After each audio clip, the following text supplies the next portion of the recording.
There are many of you out there who have reached out to me telling me, Nusa Comedy, I have done my Canada visitor visa biometrics for over 1 year and I'm still yet to get response from IRCC.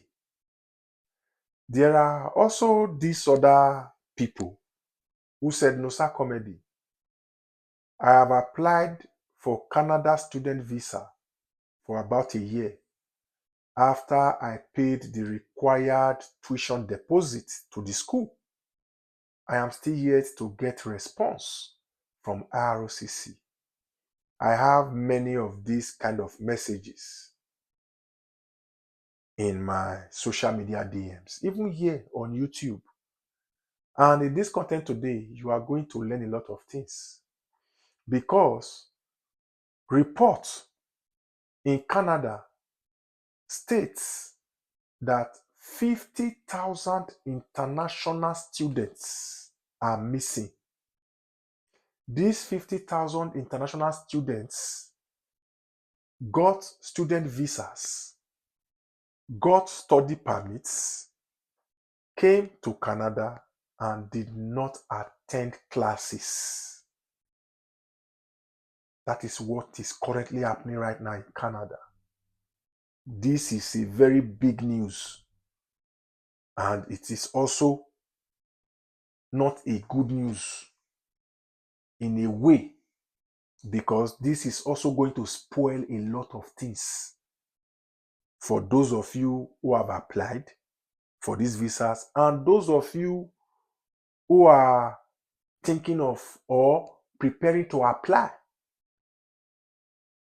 Because now imagine you paid part of the tuition fee to study in that school in Canada, and you got your visa, you landed in Canada, you got your study permit, and at the end of the day, you did not go to class. So now Canada is saying they want to tighten their immigration policies the more.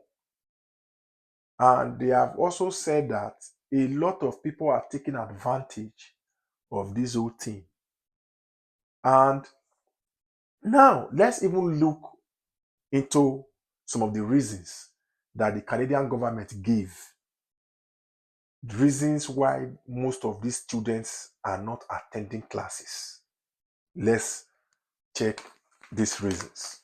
So if you are just coming across my channel, my name is Nusa Comedy. Please do well to subscribe to this channel if you have not yet done so.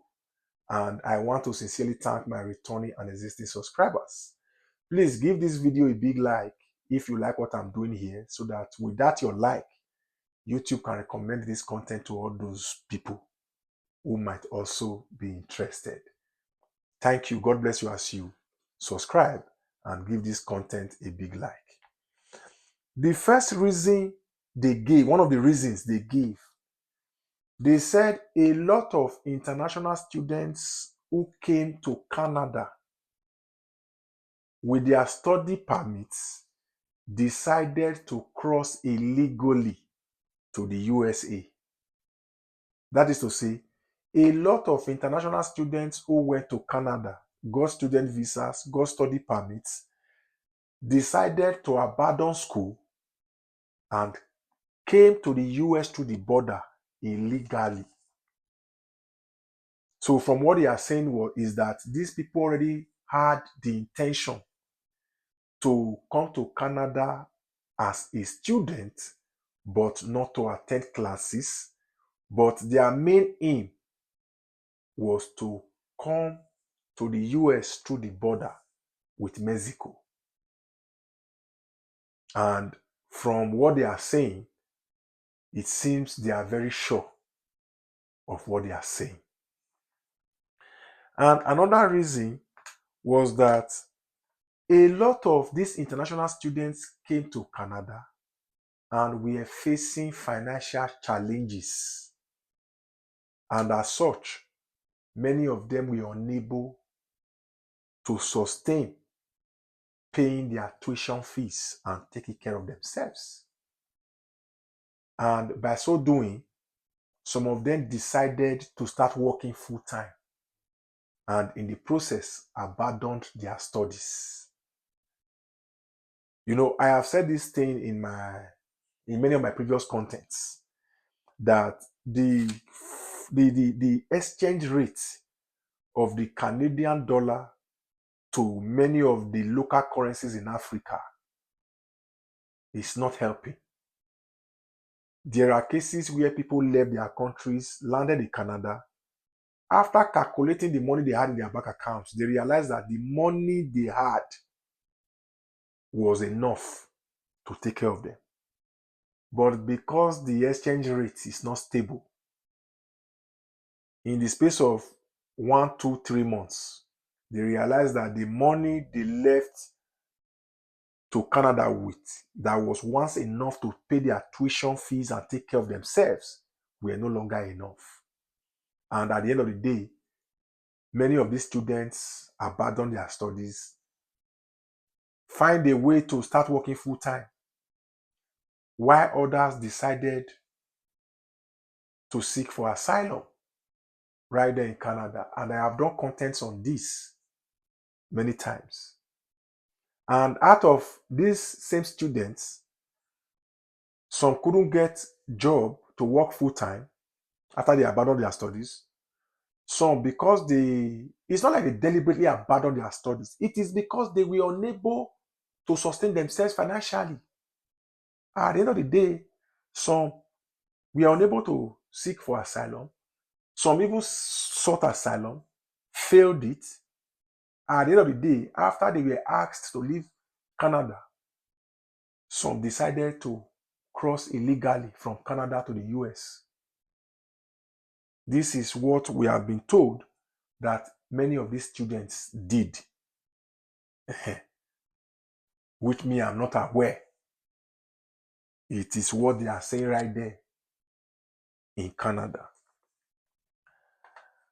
And they also stated clearly that a lot of travel agents, a lot of unregulated travel agents, unregistered travel agents took advantage of the situation by also misleading many of these students.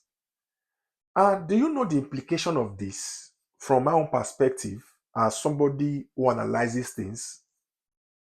Now, this is one of the reasons a lot of people have not received response or responses from IROCC.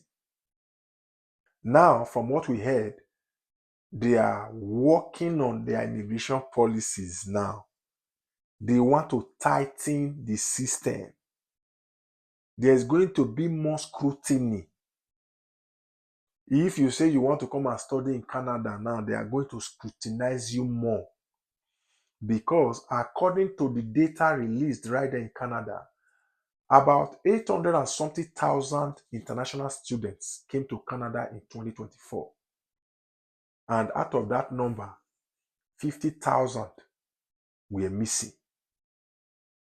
Imagine when a country say 50,000 international students are missing. They tag them no show, which means they did not attend classes. So now, what my advice would be to those of you who applied for the Canada visitor visa is that you should be patient and don't put all your hopes on that visa. If you have means to apply for other countries' visas, do well to do so. Because like you already know, I usually come here to tell you the way things are. No capping. Whether you like the truth or not, it will not stop me from saying it. There are people who applied for Canada visas since 2023. Some said they are still waiting for messages. Even though I know that there are some travel agents who have received these messages, who are not aware that they have been sent these messages. Some are aware that these messages were sent. They received it, they saw it.